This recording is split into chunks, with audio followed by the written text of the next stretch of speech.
Welcome to Zoom In. I am Zunaira Azhar. Civil disobedience या grand alliance, Tehreek Insaf का अगला card कौन सा होगा? इस्लामाबाद में नेशनल गवर्नमेंट की बाज़गश्त, क्या हुकूमत और इत्तेहादी सेम पेज पे हैं? फेक न्यूज़ के खिलाफ एक्शन का फैसला, कहीं अवाम तो मुतासिर नहीं होगी? ये सब कुछ आज के ज़ूम में। पहले बात करते हैं पीटीआई के नेक्स्ट कार्ड की। एक तरफ तो अभी 24 नवंबर की फाइनल कॉल के आफ्टर शॉक्स ख़त्म नहीं हुए और पीटीआई ने अभी से अपोजिशन के ग्रैंड अलायंस और सिविल डिसोबीडियंस की बात करनी शुरू कर दी है। बानी पीटीआई के एक्स हैंडल से कल रात एक पोस्ट में कहा गया कि इमरान खान ने एक मुज़ाकराती टीम तश्कील दी है जो दो नुकात पे हुकूमत से मुज़ाकरात करेगी: अंडर ट्रायल पार्टी वर्कर्स और लीडर्स की रहाई और 9 मई और 24 नवंबर के हवाले से जुडिशल कमीशन का क़याम। पोस्ट के मुताबिक अगर ये मुज़ाकरात नाकाम हो जाते हैं तो इसके बाद 14 दिसंबर से सिविल नाफरमानी की तहरीक शुरू होगी। लेकिन याद रखिए कि सिविल नाफरमानी की तहरीक पीटीआई एक दफ़ा पहले भी चला चुकी है। सवाल ये है कि इससे मुराद क्या है? कॉन्सेप्चुअली स्पीकिंग, क्या लोगों को बिजली और गैस के बिल्स जलाए जाने का कहा जाएगा, या लोगों को कहा जाएगा कि वो टैक्सेस ना जमा कराएं, और या फिर जिस तरह के इस पोस्ट के आखिरी हिस्से में मेंशन है, ओवरसीज़ को पाकिस्तान में रेमिटेंसेस भेजने से मना किया जाएगा? अगर तो स्ट्रैटेजी यही है तो सोचना चाहिए कि तीनों सूरतों में नुकसान किसका है। अभी तो मुश्किल से मैक्रो इकोनॉमिक इंडिकेटर्स बेहतर होना शुरू हुए हैं। इन्फ्लेशन रेट सिंगल डिजिट पे आया है और इंटरेस्ट रेट भी कम हो रहा है। रिकॉर्ड रेमिटेंसेस भी कहा जा रहा है कि आ रही हैं। तो क्या ऐसे में अगर सिविल डिसोबीडियंस की कॉल दी जाती है तो यही इकोनॉमिक रिकवरी क्या कंटिन्यू कर सकेगी? और क्या ये एक दफ़ा फिर एंटी स्टेट मूव नहीं होगी? और इससे बढ़ के ये कि इकॉनमी पे हमला सरासर लोगों के साथ ज़्यादती है। ये ऐसे वक्त में हो रहा है कि जब अभी पहले से पीटीआई के ऊपर ये इल्ज़ाम है कि 9 मई और 24 नवंबर जैसी कॉल्स के ज़रिए स्टेट पे हमला किया गया।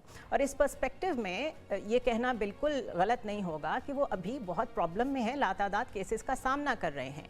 ये भी सोचना होगा कि अप्रैल 2022 से लेकर अब तक पीटीआई ने जितने भी कार्ड्स या मूव्स इस्तेमाल की हैं उनका फ़ायदा हुआ है कि नुकसान हुआ है। इस्लामाबाद की तरफ लॉन्ग मार्च, 2023 में जेल भरो तहरीक, 9 मई का एहतजाज, 5 अक्टूबर का वो मशहूर लॉन्ग मार्च जब अली अमीन गंडापुर ही लापता हो गए थे, या 24 नवंबर की फ़ाइनल कॉल, सभी ट्राइड एंड टेस्टेड मूव्स हैं और नाकाम हुई हैं। रेमिटेंसेस अगर रुकवा दी गई तो बानी पीटीआई पे एक दफ़ा फिर यही इल्ज़ाम लगेगा कि वो इकॉनमी पे हमला कर रहे हैं। एक और बड़ा मसला जो इस वक्त पीटीआई को दरपेश है वो है family versus political leadership. Aleema Khan group है, बुशरा बीबी हैं और सियासी लीडरशिप है। प्रिवेल किसने करना है? क्योंकि जो मर्जी स्ट्रैटेजी बना लें, अगर आपस के इख्तलाफात ख़त्म ना हुए और उनमें क्लैरिटी ना आई तो वो फेल होगी। Who is going to call the shots? इसको क्लैरिटी के साथ बताना होगा। इस सारे मामले पे बात करते हैं। हमारे साथ शेर अफजल मरवत साहब मौजूद हैं। Thank you so much Marwat साहब, आपने टाइम निकाला। ख़बरें बहुत ज़्यादा हैं पीटीआई की तरफ से और flow of information 3 different directions में से आ रहा है। एक तो ऑफ कोर्स जो पॉलिटिकल लीडरशिप है, दूसरी जो अलीमा खान है उनकी बहन, और थर्ड बुशरा बीबी। और बुशरा बीबी तो आज बहुत एक्टिवली जो एक कैजुअल्टी हुई है उनके घर भी गई, उनके साथ ताज़ियत भी की, और उन्होंने ये भी कहा कि मैं ये जो शोहदा से मिलने जा रही हूँ, जो लोग फाइनल कॉल में कैजुअल्टीज़ हुई हैं पीटीआई की तरफ से, मुझे बानी पीटीआई ने ऐसा करने को कहा है। तो एक तो ये वाजे कर दें कि क्या उनका राब्ता है बानी पीटीआई के साथ एज ऑफ नाउ, क्योंकि मुलाकात की इजाज़त तो जिन जिन लोगों को मिली है उनमें मैंने उनका नाम नहीं देखा। दूसरा ये बताएं कि ये मामला रिजॉल्व कैसे होगा, कि जो पिछली कॉल को लेके फेलियर हुआ है उसका रिस्पॉन्सिबल कौन है और आने वाले टाइम्स में लीड कौन करेगा किसी भी अगली स्ट्रैटेजी को? बहुत शुक्रिया। मैं आपके आखिरी सवाल के हिस्से से शुरू करता हूं। जो गुज़िश्ता एहतजाज हुआ उस को नाकाम किसी भी तौर नहीं कहा जा सकता है, क्योंकि गोली चलाने के बाद जो नताइज जो है शायद 200 दिन के धरने से हासिल नहीं हो सकते थे। अपनी यहाँ पे गोली चला के रियासत ने अपनी जो तज़ीक कराई है, अपनी जो गवर्नेंस के स्टाइल को टोटलिटेरियन साबित किया है, और फिर जितनी सुक्की हुई है पाकिस्तान की, یہ میرے خیال ہے 200 ایام کے دھرنے سے بھی حاصل نہیں ہو سکتی تھی. اوکے. احتجاج جو ہے گولی جو ہے اس کے آگے کیا احتجاج ہو سکتا ہے؟ دشمن تو ہم تھے ہی نہیں، پاکستانی تھے. ڈی چوک پہ آج تک اسلام آباد کے پائے تخت بننے کے بعد کسی ایک احتجاج پہ گولی نہیں چلی، ہم پہ چلائی گئی ہے. تو لہٰذا یہ کہنا کہ جی احتجاج ناکام ہو گیا، یعنی کہ گولی چلانے والا جیت گیا. آف کورس آپ لوگوں کے اوپر کیونکہ سختیاں چل رہی ہیں تو آپ لوگ تو زیادہ جیسے کہنا چاہیے اس اینڈ پہ کھڑے ہیں جدھر نقصان ہوئے ہیں. بٹ اس وقت لیڈ کون کر رہا ہے پارٹی کو؟ پارٹی کو پہلے بھی پولیٹیکل قیادت لیڈ کر رہی ہے، خان کی نامزد شدہ اور پھر جو منتخب ہوئی بعد میں انٹرا الیکشن پارٹی الیکشن کے نتیجے میں. بشرا بی بی اور خان کی جو بہنیں ہیں ان کی جو اس پارٹی کو خان کے خاندان کی طرف سے جو تقویت انہوں نے فراہم کی ہے وہ بھی خراج تحسین ہے کہ قابل ہیں. اور میرا خیال یہ ہے کہ پاکستان میں ہر ایک سیاسی فرد کی بیوی جو ہے، چاہے وہ خان عبد الولی خان ہو، چاہے وہ نصرت بھٹو صاحبہ ہو مرحومہ، یا پھر میاں نواز شریف صاحب کی مرحوم بیگم ہو، انہوں نے اپنے دو مختلف ادوار میں اپنے شوہروں کے لیے ایک جدوجہد چلائی ہے. تو لہذا بشرا بی بی کا اپنے شوہر کے لیے نکلنا کوئی اتنا معیوب نہیں ہے. اسی طرح نیما خانم یا میں صرف یہ جاننا چاہ رہی ہوں، بالکل معیوب نہیں ہے، میں تو بالکل یہ نہیں کہہ رہی کہ معیوب ہے.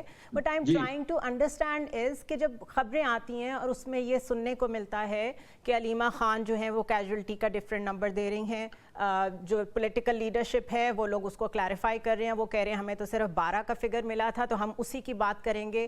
تو ایک کانفلکٹ نظر آ رہا ہے بہت واضح. اور اگر آج کی بشرا بی بی کی ہم سٹیٹمنٹ دیکھیں تو آج تو انہوں نے ریپیٹڈلی، جو پہلے بھی وہ کہہ رہی ہیں، انہوں نے دوبارہ کہا ہے کہ مجھے ڈی چوک پہ اکیلا چھوڑ دیا گیا، میں بھاگنے والی نہیں ہوں. اور انہوں نے بہت مطلب الزام تقریباً کمپلیٹلی ڈالا آپ کی قیادت پہ جو لیڈ کر رہے تھے اس وقت. تو اس میں اگر چوائس کرنی پڑے خان صاحب کو کہ ظاہر ہے ون پرسن اور one body should call the shots, otherwise تو اتنے سارے لوگ جب قیادت کر رہے ہوں گے چیزیں کنفیوز ہو جائیں گی. میں صرف اس پوائنٹ آف ویو سے پوچھ رہی ہوں کہ کس کا کیا رول ہوگا. دیکھیں پی ٹی آئی میں خان نے جو نظریاتی بنیادیں قائم کی ہیں جن پہ یہ پارٹی کھڑی ہے، اس میں اول درس جو خان نے دیا ہے وہ یہ ہے کہ موروثی سیاست کا کوئی پلیس، کوئی سپیس نہیں ہے پی ٹی آئی کی سیاست میں. تو لہٰذا خان کے اہل خانہ ہمارے لیے تقویت کا باعث ہے. لیکن اس حوالے سے یہ سوچنا کہ پارٹی جو ہے اس کی قیادت جو ہے وہ خان کی غیر موجودگی میں ان کے رشتہ دار کریں گے، خان جیل کے اندر ہو یا جیل کے باہر، وہ پارٹی کا بلا شک و شبہ انڈسپیوٹڈ لیڈر ہے. اسی کی قیادت رہے گی اور اسی کی قیادت کے تلے ہم سب کام کر رہے ہیں. اور دوسری بات جو خان کی مقرر شدہ سیاسی قیادت ہے، وہی سیاسی قیادت نے پارٹی کے فیصلے کرنے ہیں. اور جہاں بھی ضرورت ہوگی خان کے اہل خانہ سے جو ہے وہ کنسلٹ بھی کیا جائے گا اور ان سے جو ہے رابطہ بھی کیا جائے گا. رائٹ. مروت صاحب، اگر کل جو ٹویٹ آئی ہے یا ایکس پہ جو پوسٹ آئی ہے اس میں دیکھا جائے تو ایک سول ڈس اوبیڈینس کی طرف بات جاتی نظر آ رہی ہے کہ شاید نیکسٹ موو جو ہے وہ بانی پی ٹی آئی یہ پلان کر رہے ہیں، اور ایک گرینڈ الائنس، اپوزیشن کے گرینڈ الائنس کے بارے میں بھی بات چیت ہو رہی ہے. ان دونوں پہ آپ کی کیا رائے ہے؟ کس میں کتنی صداقت ہے؟ وہ تو آف کورس انہوں نے کہہ دی کہ اگر ہماری وہ جو 2 شرائط ہیں وہ نہیں مانی گئیں تو پھر ہم جائیں گے سول ڈس اوبیڈینس کی طرف. لیکن grand opposition alliance, do you see that in the making? مجھے کوئی گرینڈ الائنس بنتا ہوا نظر نہیں آ رہا. اپوزیشن میں جماعتی کتنی ہے، صرف پی ٹی آئی رہ گئی ہے اور اکلوتے محمود خان اچکزئی صاحب ہے. باقی جو ہے ذاتی طور پہ میں سمجھتا ہوں کہ جے یو آئی جو ہے وہ اسی طرح حکومت کا ساتھ دیتی رہے گی جس طرح پیپل پارٹی دے رہی ہے. اور باقی کوئی اہم پارٹی ہے نہیں پارلیمان میں، تو لہذا کوئی گرینڈ الائنس جو ہے نظر نہیں آ رہا ہے. اور سول ڈس اوبیڈینس کو آپ کیسے دیکھ رہے ہیں؟ سول ڈس اوبیڈینس جو ہے، دیکھیں ایک چیز تو ہمیں واضح ہے، انہوں نے ہم پہ ڈی چوک جانے پہ بھی گولیاں چلا دی. تو لہذا اور یہ سب کچھ 2 سالوں سے جو جرائم ہمارے اور ہماری پارٹی کے خلاف ہوئے ہیں وہ ایک لامتناہی ہیں اور سٹاپیبل نہیں ہے. تو لہذا اب ہمیں کسی عدل کی توقع نہیں ہے، نہ حکومت سے، نہ سرکار سے، نہ عدالتوں سے. All right. اور ہمارا یہ اعتقاد ہے کہ خان کی رہائی اور ہمارے اسیران کی رہائی جو ہے وہ صرف عوامی طاقت کے بل بوتے پہ ممکن ہے. تو لہٰذا یہ دسمبر کا مہینہ یا شاید آدھا جنوری جو ہے وہ نکل جائے گا قانونی کارروائیوں پہ جو انہوں نے ہمیں ہی مار کے، ہماری لاٹھی گرا کے ہم ہی کو ملزم بنا دیا ہے، جس طرح دل شاہ کا کیس ہوا تھا. تو لہٰذا پبلک مومنٹم بنے گا جنوری کے تیسرے ہفتے میں. تو شاید اس وقت پھر جو ہے پبلک احتجاج کا جو ہے سوچا جائے گا یا کوئی کام جا سکتی ہے. اچھا، یہ جو آپ عوامی مومنٹم بلڈ ہونے کی جو بات کر رہے بائیکاٹ کیا، جو آپ ہیں، نے یہ ابھی اسی بات طرح کی کا ہے ہوگا سول نافرمانی، جیسے فائنل کال کی دفعہ یہ ہوا تھا انڈیا یا کیا ہے. اور یہ انڈیا، میرا خیال ہے کہ اب نکلنا ہوگا تو لازماً بتانا بھی ہوگا کہ یہ گولی بھی چلاتے ہیں اور دیکھ بھی لیا ہے. تو لہذا اگر یہ دوبارہ بھی چلائیں گے لیکن ہم باز نہیں آئیں گے. اوکے، سو پبلک، آپ اسٹریٹ پالیٹکس کی بات کر رہے ہیں کہ واپس پبلک کو آپ لوگ گیلونائز کریں گے اسٹریٹس میں لانے کے لیے by the mid of January. Public ہی ہمارا جو ہے واحد خان کی ٹرمپ کارڈ بھی یہی ہے. اور پاکستانی اس وقت بھی خان کے ساتھ کھڑے ہوئے، 3 دن سفر کیا بغیر نیند کے اور بغیر کھانے پینے کے. یہ لوگ آئے، انہوں نے گولیاں کھائی، شہید ہوئے، ٹیئر گیس. تو لہٰذا خان کا بھی اعتقاد ہے، ہم سب کا بھی اعتقاد ہے کہ عوام پاکستان جو ہیں وہ خان کا ٹرمپ کارڈ ہے اور وہی خان کو جو ہے خان کے لیے نکلیں گے اور خان کی بچاؤ کی ایک وسیلہ بنیں گے. ایک اور باز گشت بھی ہے کوئی نیشنل گورنمنٹ کی، جس میں کہا یہ جا رہا ہے کہ پی ٹی آئی کو بھی حصہ بنایا جائے گا. آپ تک کوئی ایسی خبریں پہنچی ہیں؟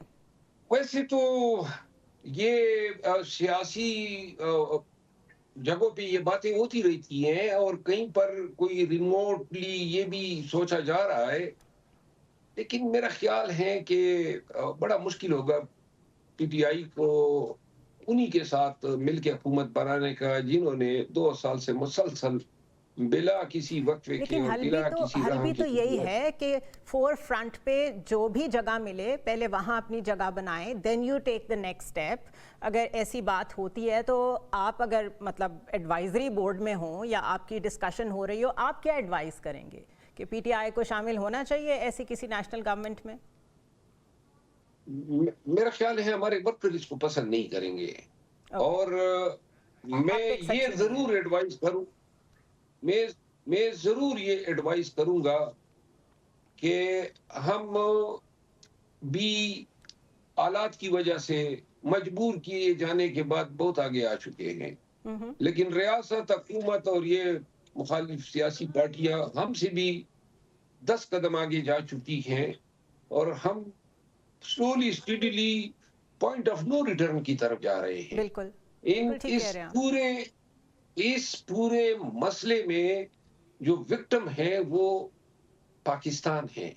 تکلیف جو ہے ہمارے پاکستان کو ہو رہی ہے اور اپنے ذاتی خول سے، انا کے خول سے، نفرتوں کے خول سے اور ذاتی مفادات کے خول سے باہر نکل کے سب کو یہ سوچنا چاہیے کہ ہم اس ملک، اس ریاست کا کیا کرنے جا رہے ہیں.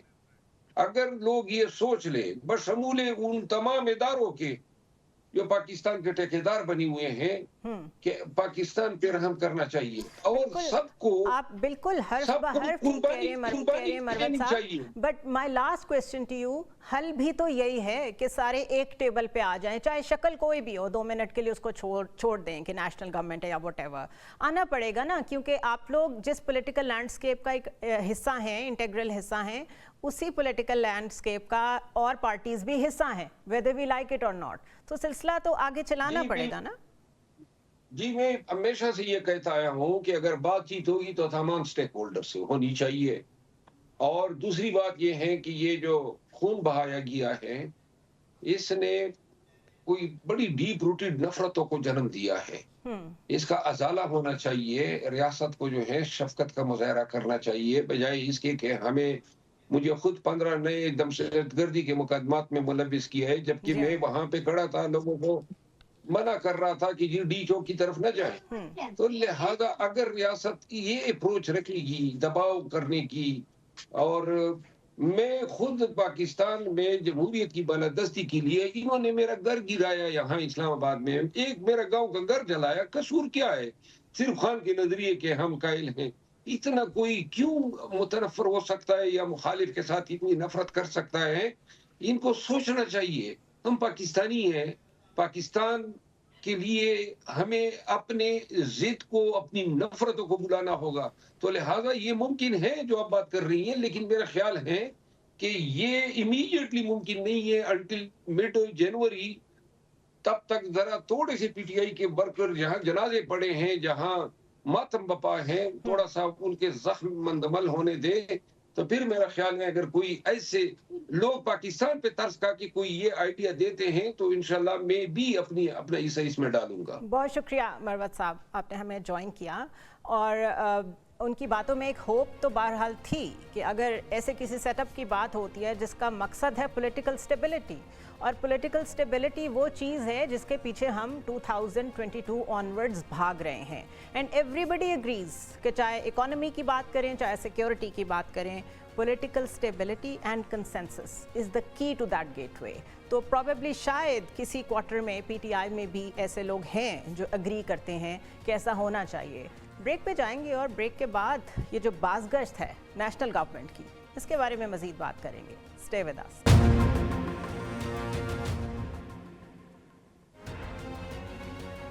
Welcome back.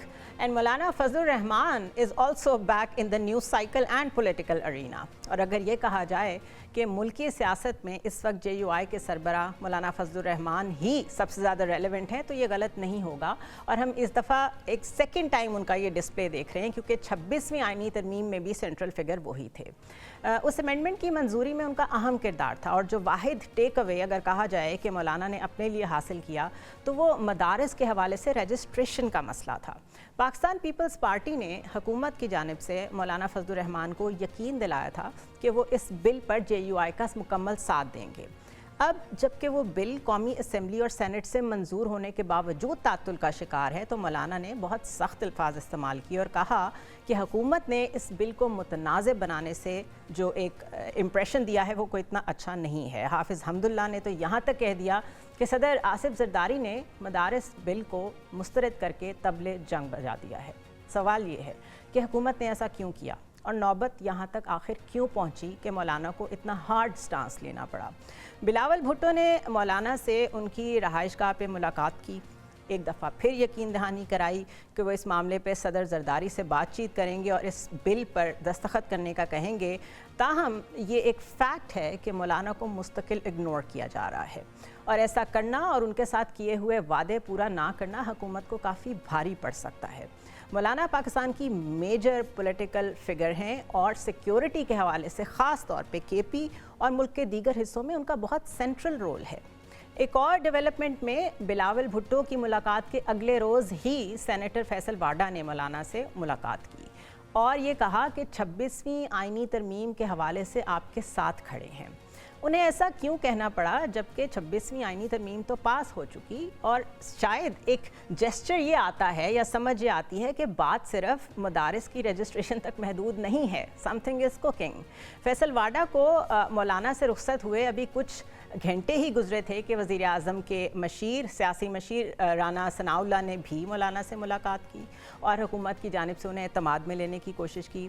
और आज इस वक्त एक ऐसी सूरत हाल है जिसमें JUIF के सीनियर रहनुमा मौलाना अब्दुल गफूर हैदरी को ये तक कहना पड़ा कि ये एक अल्टीमेटम है कि अगर 8 दिसंबर तक मदारिस बिल मंजूर ना हुआ तो JUIF इस्लामाबाद का रुख करेगी। ये एक बड़ी इम्पॉर्टेंट डेवलपमेंट है कि जिसमें ये समझ से बाहर है कि गवर्नमेंट इस बिल को अप्रूव करने में रिलक्टेंट क्यों है। और जब सेनेट से भी अप्रूव हो गया, कौमी असम्बली से भी अप्रूव हो गया, तो उसके बाद ये ऐवान सदर में जाके क्यों रुक गया। इस हवाले से जो तशवीश है मौलाना को वो हम सब शेयर करते हैं। लेकिन इस सारे सिनेरियो में फैसल वाडा की एंट्री, उनका ये कहना कि हम मौलाना को मुकम्मल सपोर्ट करते हैं, वो सपोर्ट क्या है वो वाज़े नहीं कर सके। ये सब ये बताता है कि इस्लामाबाद के ड्राइंग रूम्स में कुछ और भी डिस्कस हो रहा है। اس پہ موقف لیتے ہیں جمعیت علماء اسلام کا. ہمارے ساتھ ان کے سپوکس پرسن اسلم غوری صاحب موجود ہیں. Ghauri Sahab, thank you so much for joining us. میں پہلے تو آپ سے یہ سمجھنا چاہوں گی کہ جس طرح سے ایک بڑا بیلنسنگ ایکٹ اور ایک ایسا رول پلے کیا کلیدی آئی وڈ سے مولانا فضل الرحمان نے 26ویں آئینی ترمیم میں، وہ ایک ایسا کام تھا جو شاید ہو نہ پاتا اگر مولانا ایکٹیو نہ ہوتے. اور لوگ اس پہ حیران بھی تھے کہ آپ لوگوں نے اگر اس کے بدلے میں کچھ لیا ہی گورنمنٹ سے تو وہ صرف مدرسوں کی رجسٹریشن کا معاملہ تھا.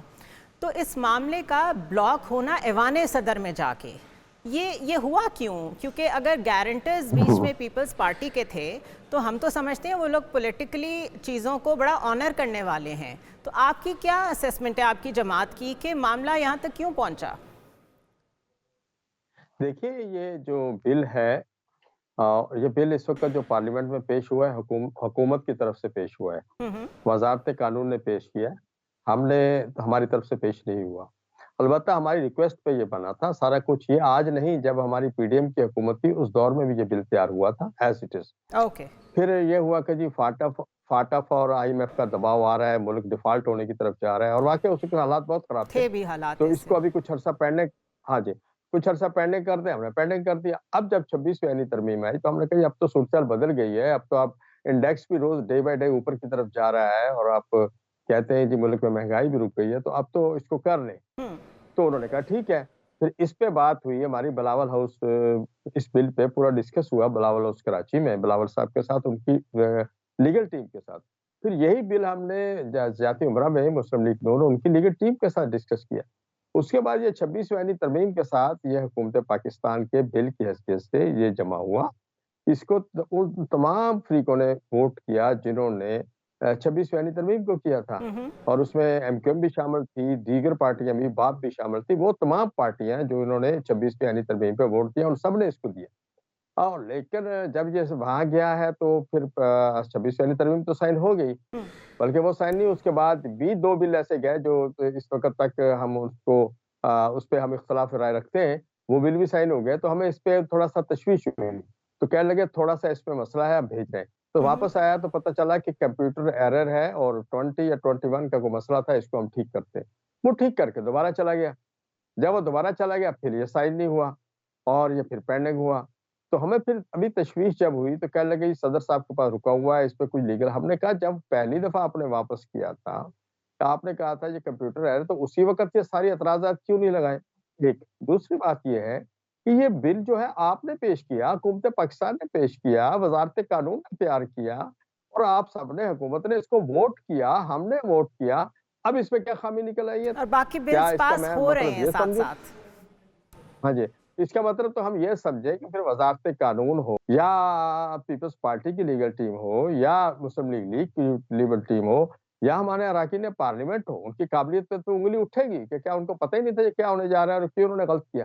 اب آج کہہ رہے ہیں کہ آج میں نے کچھ چینلوں پہ سنا ہے کہ وہ کہہ رہے ہیں جی تو 18ویں ترمیم میں یہ صوبائی میٹر بن گیا تھا. تو صوبائی میٹر تھا تو آج تک آپ سو رہے تھے. 18ویں ترمیم آج تک اس کے اوپر ڈیلیبریشنز کر لیتے، یہاں تک پھر معاملہ ہی کیوں پہنچا؟ سارے سوئے ہوئے تھے. نہیں، اس میں کچھ اور چیز ہے. ہم اسے بار بار کہہ رہے ہیں بھائی ہمیں وہ چیز بس ہم پاس کر دیتے ہیں، ہم دوبارہ پاس کریں، آپ بے فکر رہیں، ہم کر دیں.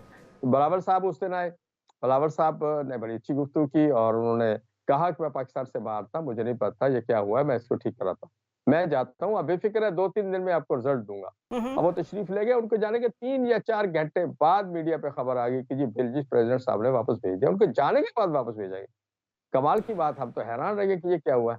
پھر اس کے بعد معاملہ بگڑ گیا. آپ کی اسیسمنٹ کیا ہے؟ یہی وہ مین چیز ہے کہ چلیں وہ کہیں اور سے ریجیکٹ ہو رہا ہوتا یا کہیں اور سے ڈیلے آ رہا ہوتا، صدر پاکستان کے پاس سے کیسے واپس آ گیا؟ جی ہاں، وہی تو ہم اس پہ پریشان ہیں. ہم ان سے یہی پوچھنا چاہ رہے ہیں. ہم بار بار یہی کہتے ہیں. آج بھی پرائم منسٹر صاحب کو فون، بس چھوڑے جی ان باتوں کو، بس آپ بل ہو جائے گا انشاءاللہ، آپ بے فکر ہے، آپ ذرا کول ہو جائیں، آپ تو ہمارے پرانے ساتھی ہیں اور یہ اور وہ، ہم سب نے بنایا ہے جی انشاءاللہ ہو جائے گا. اب انہوں نے بھی آج یہی کہا ہے. ابھی دیکھتے ہیں جو انہوں نے کہا ہے، ہم اس پہ بھی غور و خوض کر لیتے ہیں. کل انشاءاللہ بیٹھیں گے، ہم مشورہ کریں گے. ہم نے ان کو ٹائم دیا تھا 7 تاریخ کا اور کہا تھا کہ 8 تاریخ کو جو ہمارا پشاور میں ملین مارچ ہو رہا ہے اس میں ہم آئندہ کا لائحہ عمل اعلان کریں گے، اور جو اسلام آباد کی طرف مارچ بھی ہو سکتا ہے.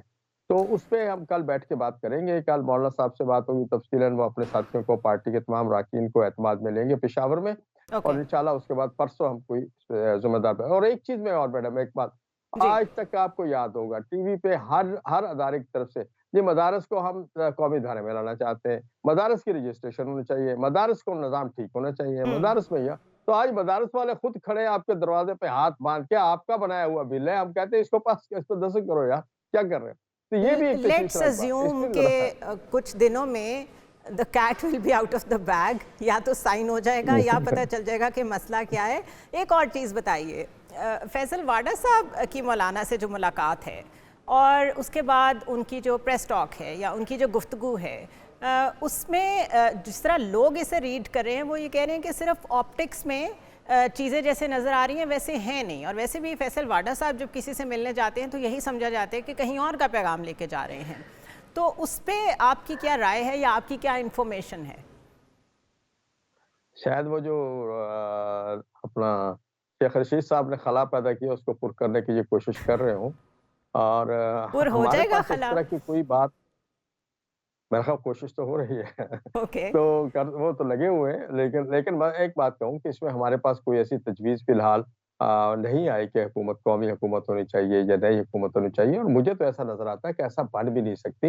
ये कुछ और बात हो रही है, जिस बात को बात ये होता है कि हम शोशा को छोड़ देते हैं ताकि उसकी आड़ में हम कुछ और काम कर लेते हैं। जिस तरह 26वीं तरमीम का शोशा छोड़ दिया गया था और उसके बाद वो एक ऐसी रात को उसको फाइनल कर दिया गया जब मीडिया भी रेडी नहीं था, कोई भी रेडी नहीं था, एकदम इजलास भी हो गए, वफाकी कबीना से वो अप्रूव भी हो गया।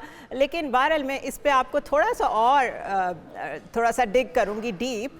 वाडा साहब ने कहा कि मैं मौलाना के साथ इसलिए कनेक्ट कर रहा हूँ कि पॉलिटिकली मैं समझता हूँ कि जिस तरह ये चीज़ों को देखते हैं वैसे ही होना चाहिए, और भी बहुत तारीफ़ें की। और of course Maulana Fazlur Rahman has a political weight जिसको कोई डिनाई नहीं कर सकता when it comes to the mainstream politics of Pakistan. कुछ तो है जिसमें सपोर्ट चाही जा रही है, let's put it this way, कि मौलाना जो हैं वो उस साइड पे आए जहाँ पे कंफर्टेबल रिलेशन हो जाए between let's say Faisal Wada and मौलाना फजलुर रहमान। मौलाना कैसे रीड कर रहे हैं इन सारे मामलात को? हाँ, देखिए ये बातें, हम तो अभी तक अपने आप को उसी बिल तक महदूद किए हुए हैं। जो दोस्त भी आते हैं बिल की बात ही हमारे साथ होती है। आपके ही सेनेटर हैं कामरान मुर्तज़ा, जिन्होंने एक टीवी प्रोग्राम में ये कहा कि जाहिर है जो कुछ ड्राइंग रूम में डिस्कस हो रहा होता है वो मीडिया पे तो डिस्कस नहीं हो सकता। हाँ, वो यही बात तो सही है, कुछ बातें नहीं भी होती, लेकिन जब ये बिल्ली थैले से बाहर आएगी ना सबको पता चल जाएगा। चलिए, थैंक यू सो मच, बहुत शुक्रिया गौरी साहब, आपने टाइम निकाला हमारे लिए। Thank you very much. ये जो एक्शन है जो नज़र आ रहा है कि JUIF के लोगों से बात करें तो वो भी कहते हैं कि आपको पता चल जाएगा, पीपल्स पार्टी के लोगों से बात करें तो वो ज़रा ज़्यादा स्मार्ट हैं विद द वर्ड्स, वो किसी और तरह आपको टाल देते हैं, और गवर्नमेंट तो इस मामले में अभी ज़्यादा बात कर ही नहीं रही।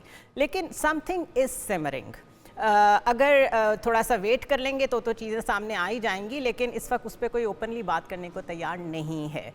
ब्रेक के बाद बात करेंगे कुछ मज़ीद सख्ती की, वो किस पे आने वाली है, आफ्टर अ शॉर्ट ब्रेक।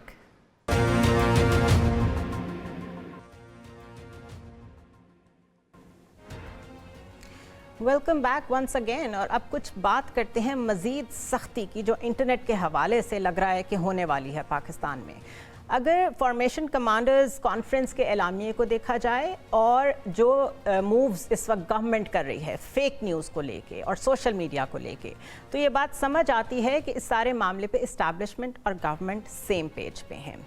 इसमें एक जो डिविसिवनेस है वो ये है कि गवर्नमेंट ने इस बारे में जिस तरह एक दफ़ा पहले कोशिश की थी, मीडिया को एतबार में लेने की, एतमाद में लेने की कोशिश नहीं की, जिससे एक इम्कान ये जाहिर किया जा रहा है तकरीबन सभी की तरफ से, जो भी इंटरनेट यूज़र है, कि होगा तो वो शायद फेक न्यूज़ पे अटैक, लेकिन उसके रडार पे सब आएंगे, चाहे वो इंटरनेट यूज़र हो जो सिर्फ इंफॉर्मेशन के लिए उसे यूज़ करता हो, या ऐसा कारोबारी शख्स हो जो अपना बिजनेस रन करता है कनेक्टिविटी कनेक्टिविटी की बेस पे या फिर सोशल इंगेजमेंट के लिए सारा सोशल फैब्रिक इन्वॉल्व है जो कि डिपेंडेंट है इस सारी कनेक्टिविटी पे।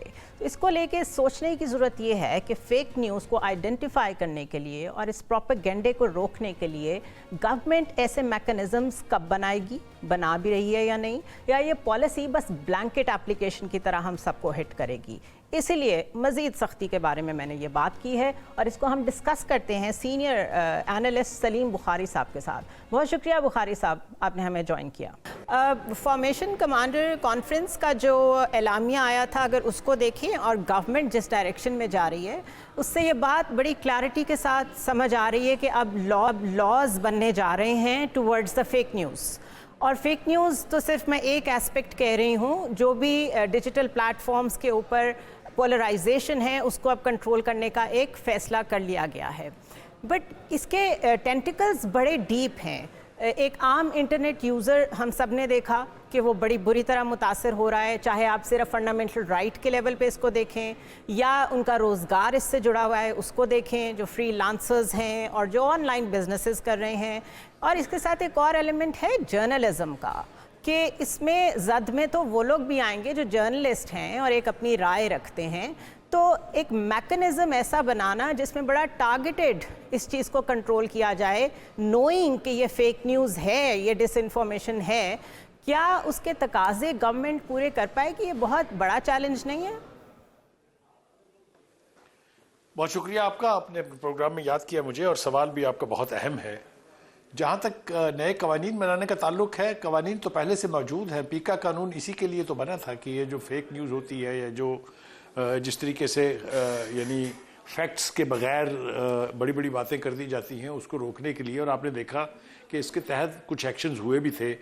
तो कानून बनाने की ज़रूरत क्यों पेश आई है उसके ऊपर तो मैं बाद में आऊँगा, लेकिन पहली बात यह है कि अगर इसका मकसद ये है कि हर एक मीडिया यूज़र हो, चाहे वो आम आदमी हो, इंटरनेट इस्तेमाल करता हो, उसके ऊपर कदगन लगाना है, तो मेरे ख्याल से ना ये हुकूमत अफोर्ड कर सकती है और ना ही ये डूएबल है। ये कभी इम्प्लीमेंट हो ही नहीं सकता। असल में जो कल का मैसेज है, जो एलामिया है फॉर्मेशन कमांडर की मीटिंग का, उनके सारे इशारे उन सोशल मीडिया हैंडलर्स की तरफ है जो इस मुल्क से बाहर हैं।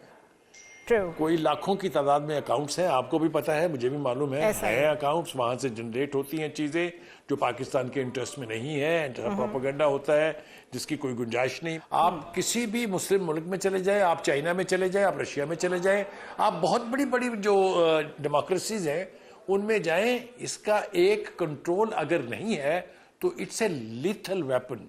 कोई दो राय नहीं है इसके बारे में कि अगर इसका मिसयूज आप नहीं रोक सकते, अगर एंटी स्टेट एक्टिविटीज़ आप नहीं रोक सकते, अगर फेक न्यूज़ की जनरेशन और फिर उसकी सर्कुलेशन को आप कंट्रोल नहीं कर सकते, तो आप नाकाम हैं।